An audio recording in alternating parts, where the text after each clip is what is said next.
அதிகாலை நேரம் பைபிள் அவர் presented by the National Bible College.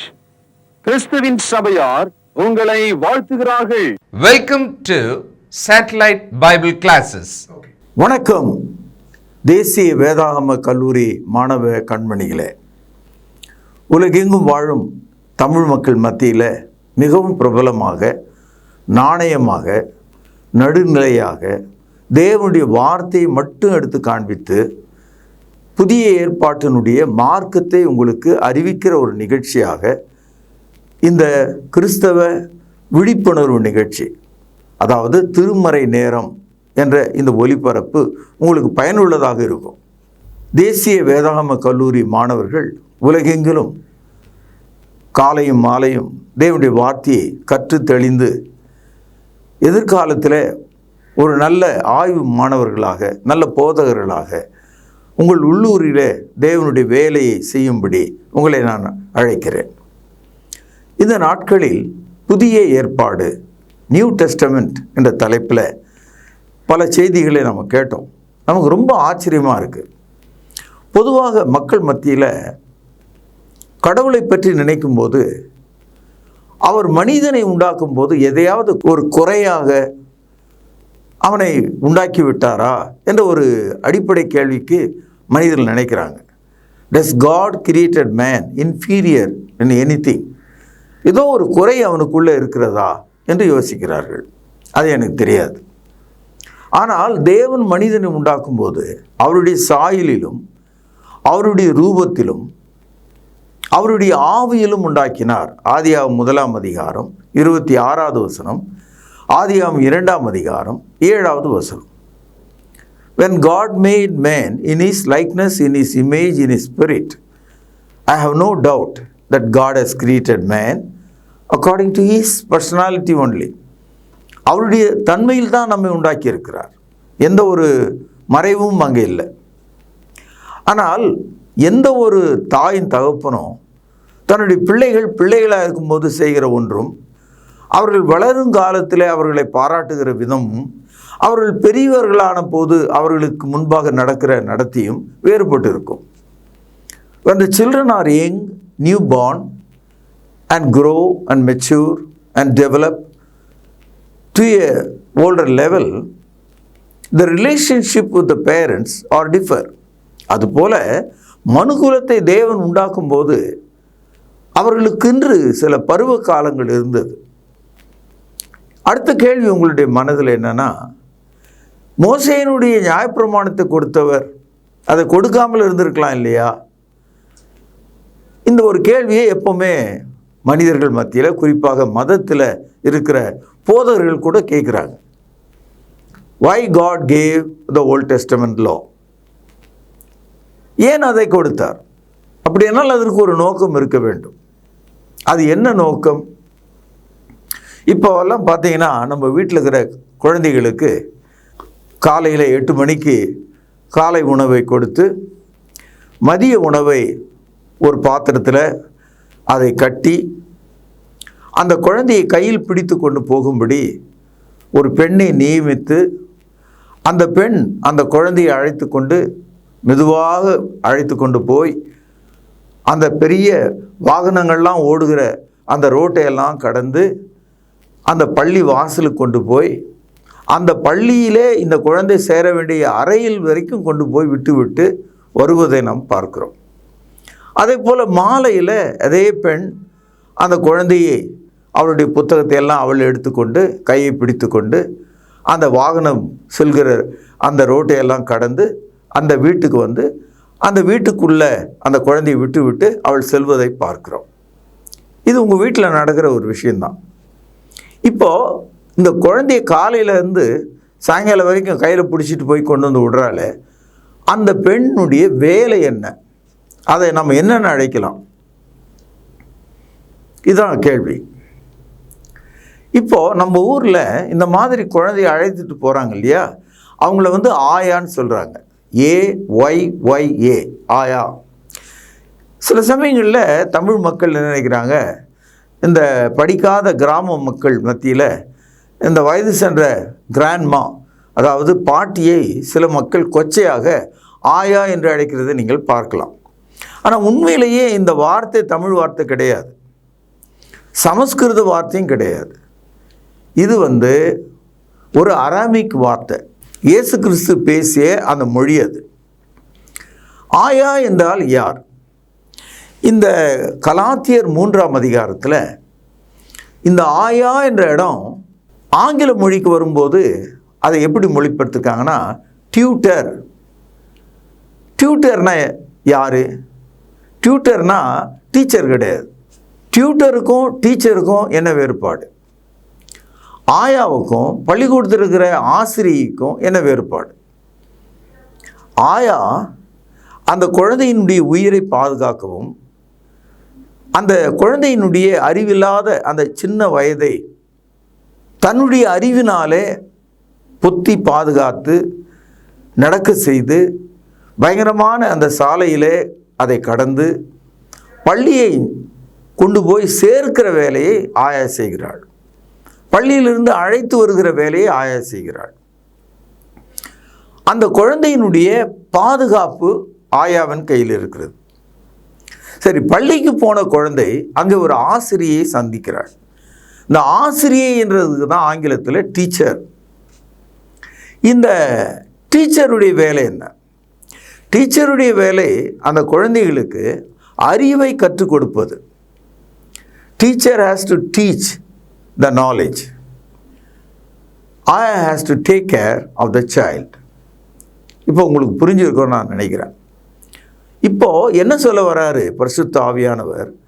பழைய ஏற்பாடு என்பது இஸ்ரவேலர்களுக்கு கொடுக்கப்பட்டாலும் இயேசு கிறிஸ்துவாகிய அறிவு, அந்த டீச்சர், பரலோகத்துக்குரிய பேராசிரியராக இருக்கிற இயேசு கிறிஸ்து, த மாஸ்டர் டீச்சர், அவரிடத்தில் நம்மை அழைத்து கொண்டு போவதற்கான ஒரு ஆயாவாக, ஒரு டியூட்டராக, ஒரு சூழ்நிலைக்கான ஒருவராக அது இருக்கிறது. ரொம்ப ஆச்சரியமாக இருக்கு இல்லையா? அதாவது the purpose of the Old Testament, it is like a tutor taking the immature child to the master teacher.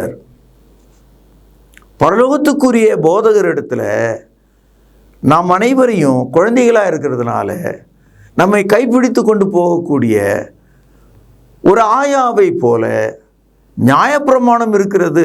இந்த ஓமையை நான் ஒன்றும் சொல்லலை, நான் ஒன்றும் கண்டுபிடிக்கல, வேறு எந்த புத்தகத்துலேயும் இந்த மாதிரி எழுதி இல்லை, பைபிளில் தான் எழுதியிருக்கு. வழங்குச்சா உங்களுக்கு?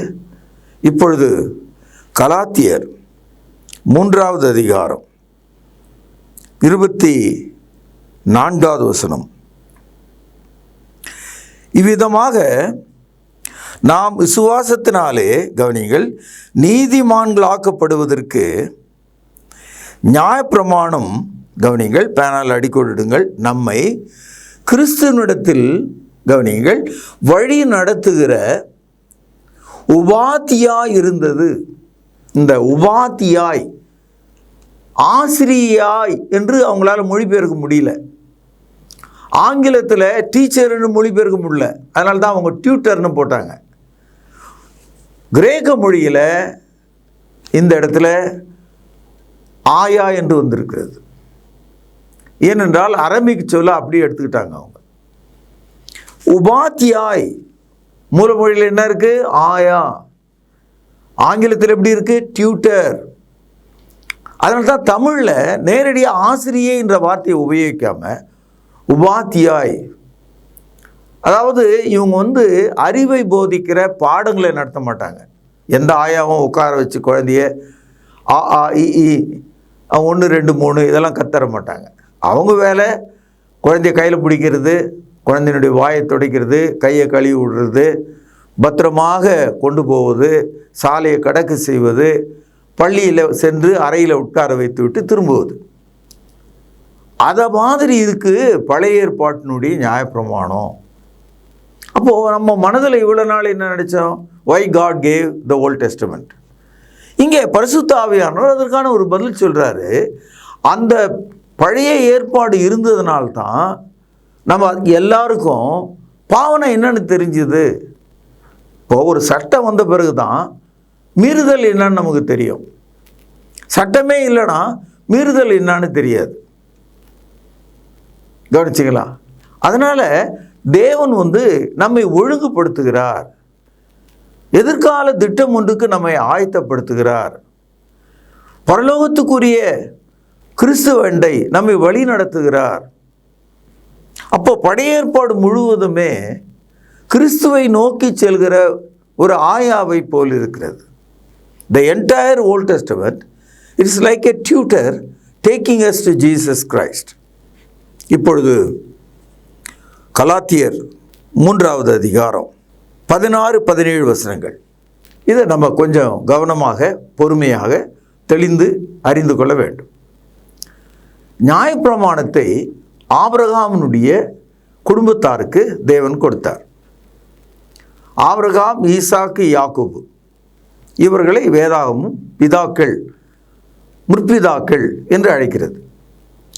இந்த 3 பேருடைய குடும்பம் தான் விரிவடைந்து 430 வருஷம் எகிப்து தேசத்திலே அடிமைகளாக இருந்து ஆண்கள் மட்டும் 6 லட்சம் பேர், பெண்கள் எவ்வளவுன்னு தெரியல, குழந்தைங்க எவ்வளோன்னு தெரியல, ஏறக்குறைய 20-21 லட்சம் இருக்கும். அவ்வளவாக பெருகினார்கள். இப்படி எகிப்திலிருந்து புறப்பட்ட அந்த மக்களுக்கு தான் ஒரே மலையில் நம்ம இதுவரைக்கும் படித்து கொண்டிருக்கிற இந்த ஓல்ட் டெஸ்டமெண்ட் கொடுக்கப்பட்டது. இப்போ பரிசுத்த ஆவியானவர் என்ன சொல்லுகிறார்? ஓல்ட் டெஸ்டமெண்ட்டு பெறாத ஆபிரகாம், ஈசாக், யாக்கோபு எப்படி தேவனுடைய பிள்ளைகளாக மாறினார்கள்?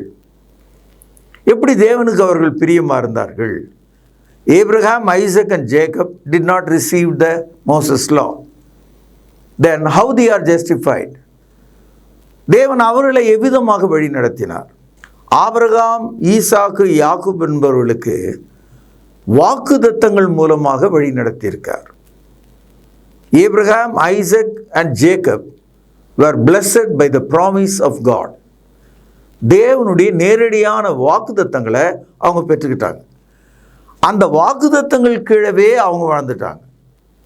இதை தான் கலாத்தியர் 3வது அதிகாரம் 16-17 வசனங்களில் நாம் படிக்கலாம். ஆபிரகாமுக்கும் அவனுடைய சந்ததிக்கும், கவனிங்கள், பேனால் அடிக்கோடிடுங்கள், வாக்குத்தத்தங்கள் ப்ராமிசஸ் பண்ணப்பட்டன. சந்ததிகளுக்கு என்று அநேகரை குறித்து சொல்லாமல் உன் சந்ததிக்கு என்று ஒருவனை குறித்து சொல்லியிருக்கிறார். அந்த சந்ததி கிறிஸ்துவே. அதாவது ஆபிரகாமுக்கு வாக்குத்தத்தங்கள் பண்ணப்பட்ட போது இயேசு கிறிஸ்துவை பற்றி தான் வாக்குத்தத்தம் பண்ணப்பட்டதாம். அதுபோல் இஸ்ரவேலர்களுக்கு நியாயப்பிரமாணம் கொடுக்கப்பட்ட போது அந்த நியாயப்பிரமாணத்தினுடைய நோக்கம் இயேசுவை பற்றியதாக இருக்கிறதாம். Everything based on Jesus Christ. இப்பொழுது கவனிங்கள் 17வது வசனம். ஆதலால் நான் சொல்லுகிறது என்னவெனில், கிறிஸ்துவை முன்னிட்டு தேவனால் முன் உறுதி பண்ணப்பட்ட உடன்படிக்கையை 430 வருஷத்துக்கு பின்பு, நல்லா கவனிங்க, அடிக்கோடு இடுங்கள், 430 வருஷத்துக்கு பின்பு உண்டான நியாயப்பிரமானது தள்ளி வாக்குத்தத்தத்தை வியர்க்க மாட்டாது. வியர்க்க மாட்டாது அப்படின்னா வீணாக்க முடியாது. என்ன சொல்கிறாரு? ஆபிரகாமுக்கு கொடுத்த வாக்குத்தத்தம் இருக்கிறது, அது மிக பெரியது. அதுக்கு முன்னால் இந்த நியாயப்பிரமாணம் ஒன்றுமே இல்லை. God's promises are greater than the law. கடவுள் ஒரு வாக்குத்தத்தம் கொடுத்தா அதை எந்த சட்டத்தாலையும் மாற்ற முடியாது, குறைக்க முடியாது. ஆக என்ன சொல்கிறாரு? ஆபிரகாம், ஈசாக்கு, யாக்கோபு என்பவர்களை தேவனுடைய வாக்குத்தத்தம் மூலமாய் நீதிமானாக்கி இருக்கிறார். அப்படி இருக்கும்போது அதுக்கு பின்னால் 430 வருஷத்துக்கு பின்னால் வந்த நியாயப்பிரமாணம் ஒன்றும் பெருசு கிடையாது. சகோதரர்களே, இந்த கருத்தை இந்த மதத்தில் இருக்கிற கிறிஸ்தவர்கள் நல்லா புரிஞ்சுக்கணும். காரணம், இதை புரிஞ்சுக்காமல் போனதுனால தான் ஏதோ சொல்லுவாங்களே இந்த ஆசிரியர்கள்லாம் தடிமாடுன்னு. ஏன் அதை தடிமாடுன்னு சொல்கிறாங்கன்னா, மாடு நல்லா பெருசாக இருக்கும் ஆனால் பால் மட்டும் கொடுக்காது, அதை தடிமாடுன்னு சொல்லுவாங்க. உங்கள் ஊரில் என்ன சொல்கிறாங்களோ எனக்கு தெரியல. அது மாதிரி தடிமாடு கணக்காக இந்த பைபிளை புரிந்து கொள்ள முடியாத மக்கள் இருக்காங்க. அது மாடாக தான் இருக்குதே தவிர பால் கொடுக்குறது இல்லை. அது மாதிரி பயனற்ற ஒரு விசுவாசியாக இருக்காங்க. கிளி ஜோசியக்காரன் மாதிரி பைபிளில் விரலை விட்டு ஏதாவது ஒரு பேஜை எடுத்து, இது பார்த்தீங்களா கர்த்தர் உங்களுக்கு சொல்லியிருக்கார், நீங்கள் வீடு கட்டுவீங்கன்னு, உங்களுக்கு கல்யாணம் ஆகும்னு சொல்லி, உங்களுக்கு நல்ல பிரசவம் ஆகும்னு சொல்லி, அதாவது அந்த பிரசங்கியார்கள் மனிதர்களுக்கு எது பிரியமாக இருக்குமோ, எது சரியாக இருக்குமோ, எது மகிழ்ச்சியாக இருக்குமோ அதையெல்லாம் சொல்லி இதை தான் நான் சொல்லும்போது அவங்க மேலே ஏதோ வருத்தத்தினால் நான் சொல்கிறேன்னு நினைக்காதீங்க. அடிப்படையில் இது நடக்குதுன்றதுக்காக உங்களுக்கு சொல்கிறேன். இயேசு கிறிஸ்து சொன்ன வேலையை செய்யாமல் பாசமுள்ள வேலையை செஞ்சிட்ருக்காங்க. இப்போ ஒரு கேள்வியை உங்கள் மனசுக்குள்ளே வச்சுருப்பீங்க, அது என்னன்றதை பார்ப்போம். கலாத்தியர் 3வது அதிகாரம் 19வது வசனம். அப்படியானால் நல்லா கவனிங்க, நியாயப்பிரமாணத்தின் நோக்கம் என்ன? What is the purpose of the law? அப்போது நியாயப்பிரமாணம் கொடுக்கறதுக்கு முன்னால் தேவன் வாக்குத்தத்தங்கள் மூலமாய் ஆபிரகாம், ஈசாக்கு, யாக்கோபு என்பவர்களை தேவன் நீதிமானாக்கி அவர்களை ஆசீர்வதித்திருக்கிறாரே. அப்படி இருக்கும்போது எதுக்கு இந்த நியாயப்பிரமாணம்? ஏன் இதை கொடுத்தார்? இதன் நோக்கம் என்ன? 19ஆம் வசனம். அப்படியானால் நியாயப்பிரமாணத்தின் நோக்கம் என்ன? வாக்குத்தத்தம் பெற்ற சந்ததி வருமளவும். கொஞ்சம் கன்ஃபியூஸாக இருக்கும் உங்களுக்கு. இந்த இடத்துல சந்ததி என்ற அந்த கருத்தை நீங்கள் புரிஞ்சுக்கணுன்னா 16வது வசனத்தில் கடைசி வரி பாருங்கள். அந்த சந்ததி கிறிஸ்துவே. அதனால் வாக்குத்தத்தம் பெற்ற சந்ததி வருமளவும், அதாவது இயேசு கிறிஸ்து வரும் வரைக்கும். பழைய ஏற்பாட்டினுடைய நோக்கம் இயேசு கிறிஸ்து வரும் வரைக்கும் வாக்குத்தத்தம் பெற்ற அந்த சந்ததி வருமளவும் அது அக்கிரமங்கள் நிமித்தமாக கூட்டப்பட்டு தேவ தூதரை கொண்டு மத்தியஸ்தன் கைகளிலாலே கட்டளையிடப்பட்டது. நியாயப்பிரமாணத்தை தேவன் மனிதனுக்கு கொடுக்கும்போது தேவன் நேராக கையில் அதை எடுத்துன்னு வந்து கொடுக்கல, ஒரு மத்தியஸ்தனை வச்சுக்கிட்டு தான் கொடுத்தார். அவன் பேர் தான் மோசே. மனிதர்கள் மூலமாக அது கொடுக்கப்பட்டதுன்னு சொல்கிறார். அடுத்த ஒரு கேள்வியே 21வது வசனத்தில் மீண்டும் பார்க்கிறோம். அப்படியானால் நியாயப்பிரமாணம் தேவனுடைய வாக்குத்தத்தங்களுக்கு விரோதமா? அப்போது பழைய ஏற்பாட்டினுடைய நோக்கம் தவறாக போயிடுமா? கடவுளுடைய சித்தம் செய்ய முடியாமல் போகிறதுக்காக அதை கொடுத்தாரு அப்படின்னு கேட்குறாரு. இல்லை, அல்லவே உயிரை கொடுக்கத்தக்கதாக நியாயப்பிரமாணம் அருளப்பட்டிருந்தால் நீதியானது நியாயப்பிரமாணத்தினாலே உண்டாயிருக்குமே. அப்படி இராதபடியால் இயேசு கிறிஸ்துவை பற்றும் விசுவாசத்தினாலே பலிக்கிற வாக்குத்தத்தம் விசுவாசம் உள்ளவர்களுக்கு அளிக்கப்படும்படி வேதம் எல்லாரையும் ஏகமாய் பாவத்தின் கீழ் அடைத்து போட்டது. கிராமங்களில் ஆடு ஒரு கிடையாக மடக்கப்படும், சுற்றி ஒரு லேசான ஒரு வேலி போடுவாங்க. வாத்தை அப்படியே ஒரு சின்னதாக ஒரு வேலி மாதிரி வைத்து அதுக்குள்ளே கிடை மடக்குவாங்க. ஏன்னா அங்கே இருக்கிற ஒரு 150 ஆடோ அல்லது ஒரு 500 வாத்துகளோ ஒரே இடமா இருக்கும். நைட்டில் அங்கே வந்து பத்திரமா அவைகள் இருப்பதற்காக கிடை மடக்குவாங்க. அது மாதிரி நியாயப்பிரமாணத்தினுடைய வேலை என்னையா, உலகத்திற்கு எல்லா மனிதர்களும் அந்த பாவனை என்ன, அதனுடைய டேஞ்சர் என்னன்னு புரிஞ்சுக்கிறதுக்காக அதை கொடுத்துருக்காருன்னு சொல்கிறார். To show the grave sense of crime, அந்த குற்றத்தினுடைய ஆழத்தை புரிந்து கொள்வதற்காக நியாயப்பிரமாணம் கொடுக்கப்பட்டது. இப்போது சட்டம்னு ஒன்று இல்லைன்னா எப்படி தண்டனை வழங்க முடியும்? இப்போ நீதிமன்றத்தில் 6 வருஷம் 5 வருஷம் வழக்காடுறாங்க, கடைசியில் ஒரு முடிவு சொல்கிறாங்க. வழக்கறிஞர்கள் வழக்கை விசாரிக்கும் போது இந்த சட்டத்தின் கீழே அந்த சட்டத்தின் கீழே தான் சட்டத்தையே எடுத்தான் காண்பித்து இருப்பாங்க. அதே மாதிரி நீதிபதி அந்த வழக்கை முடிக்கும் போது கூட ஒரு சட்டத்தை எடுத்து காட்டி இந்தந்த சட்டம் இதன் கீழே இவன் குற்றவாளி, இதற்கான தண்டனை இவ்வளவு அப்படின்னு சொல்லிடுறார். அப்போது த பர்பஸ் ஆஃப் த லா வந்து டு எஜுகேட் த கிரைம், அவனுடைய குற்றத்தை நியாயப்படுத்துவதும் வெளிப்படுத்துவதும் அதனுடைய நோக்கமாக இருக்குது. அதனால் நியாயப்பிரமாணம் என்ற அந்த ஒரு சட்டம் தன்னில் தானே குற்றம் உள்ளது கிடையாது. there is nothing wrong by the law. Only the people who keep the law are suffering. ஏனென்றால் அவர்கள் குற்றவாளிகளாக இருக்காங்க.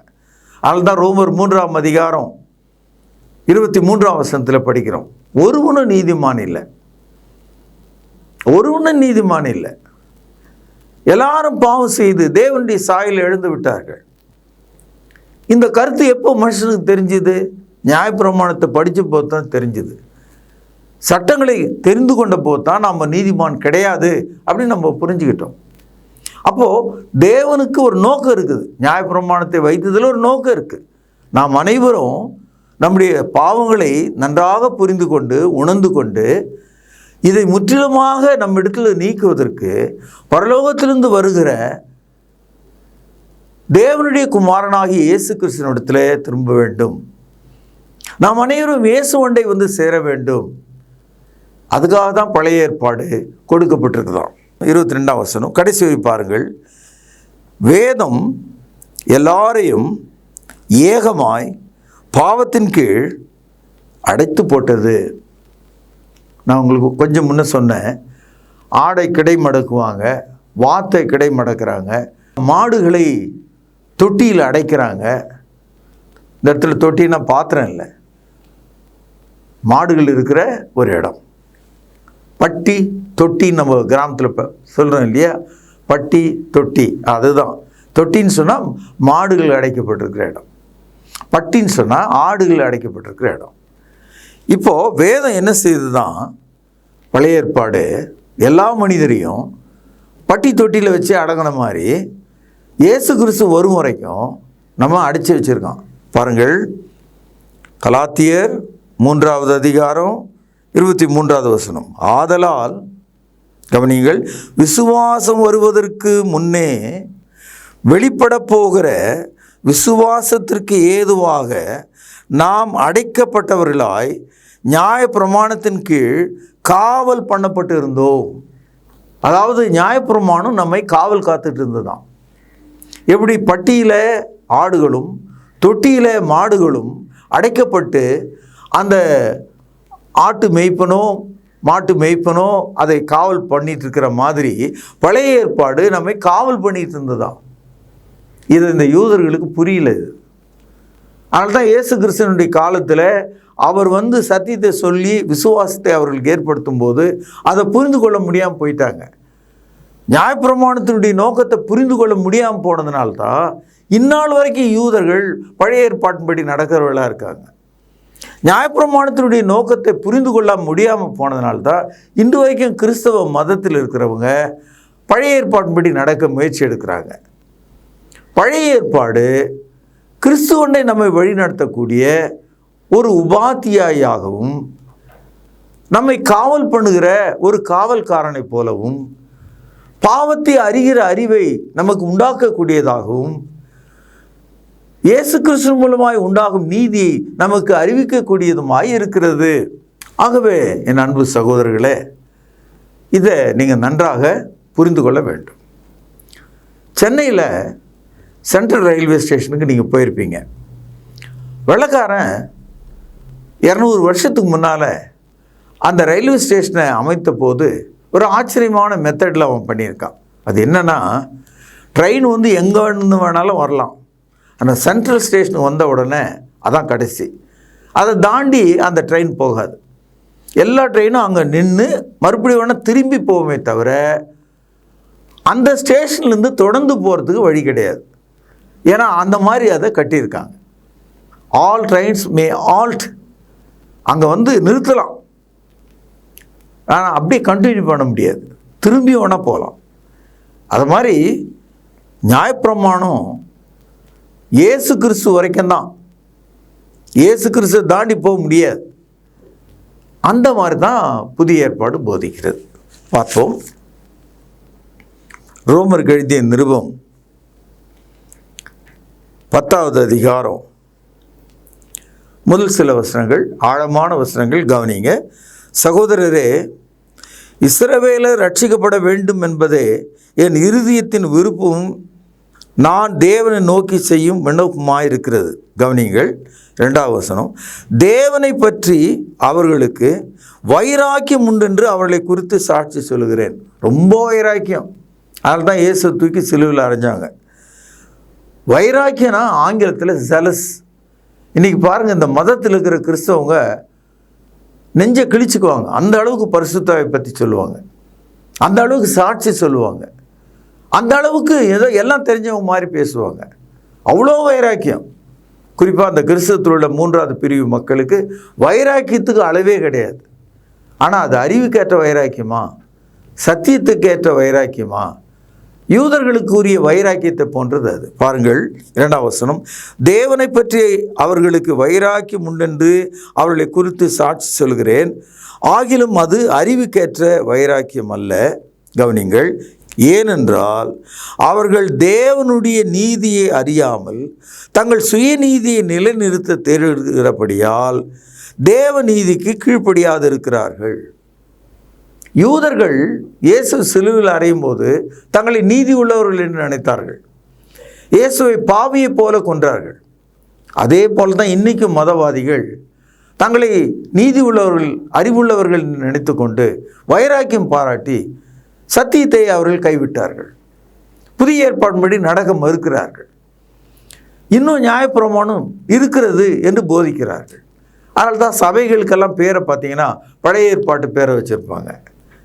நான் சொன்ன ஒன்று உங்களுக்கு விளங்கியிருக்கேன். இப்போது சபைக்கு பழைய ஏற்பாட்டு பேரை வைக்கிறாங்க, சொந்த பேரை வைக்கிறாங்க அப்படின்னாவே அவங்க பழைய ஏற்பாட்டுக்காரங்கன்னு தான் அர்த்தம். கவனிப்போம், 4வது வசனம். விசுவாசிக்கிற எவனுக்கும், இந்த இடத்துல எவனுக்கும்னா எந்த ஒரு மனிதனுக்கும், விசுவாசிக்கிற எவனுக்கும் நீதி உண்டாகும்படியாக, எது உண்டாகும்படியாக? தேவனுடைய நீதி, த ரைச்சியஸ்னஸ் உண்டாகும்படியாக. கவனிங்கள், நியாயப்பிரமாணத்தின் முடிவாய் இருக்கிறார். யாரு? கிறிஸ்து. எனவே மாணவ செல்வங்களே, இந்த நாளில் நாம் படித்த இந்த நற்செய்தி, இயேசு கிறிஸ்து தேவனுடைய நீதி உண்டாகும் நியாயப்பிரமாணத்தினுடைய முடிவாக இருக்கிறார். Christ is the end of the law. After Christ there is no more law of the Old Testament. ஆனால் இன்னைக்கு பழைய ஏற்பாட்டை எடுத்துக்கிட்டு போதிக்கிறவங்க இயேசுவை, அவருடைய போதனையை அவர்கள் தள்ளி விடுகிறார்கள், புறம்பாக்குகிறார்கள். இதை நீங்கள் புரிஞ்சுக்கணும். There is no more Old Testament. ஆனால் ஓல்ட் டெஸ்டமெண்ட்டை நம்ம படிக்கலாம், ஆனால் அதனுடைய சட்டத்தின்படி நம்ம நடக்க வேண்டிய அவசியம் நமக்கு இல்லை. கிறிஸ்து நியாயப்பிரமாணத்தினுடைய முடிவாக இருக்கிறார். Christ is the end of the law. பிரார்த்தனை செய்வோம். பரிசுத்தமுள்ள தகப்பனே, இந்த நாளில் நாங்கள் படித்த நற்செய்தி எங்களுக்கு ஆசீர்வதியும், உம்முடைய சித்தம் செய்ய எங்களுக்கு உதவி தாரும். இயேசுவின் நாமத்திலே ஜெபம் கேளும் பிதாவே, ஆமென். தொடர்பு கொள்ள வேண்டிய முகவரி: திருமறை நேரம், 58 சர்ச் தெரு, குமரன் நகர், சென்னை 6,82,000. தொலைபேசி எண் 044255008882. செல்போன் 9385500882. கர்த்தாவே, தேவர்களில் உமக்கு பானவர் யார்? வானத்திலும் பூமியிலும் உமக்கு பானவர் யார்? உமக்கு பானவர் யார்? உமக்கு பானவர் யார்? வானத்திலும் பூமியிலும் உமக்கு பானவர் யார்? வானத்திலும் பூமியிலும் உமக்கு பானவர் யார்?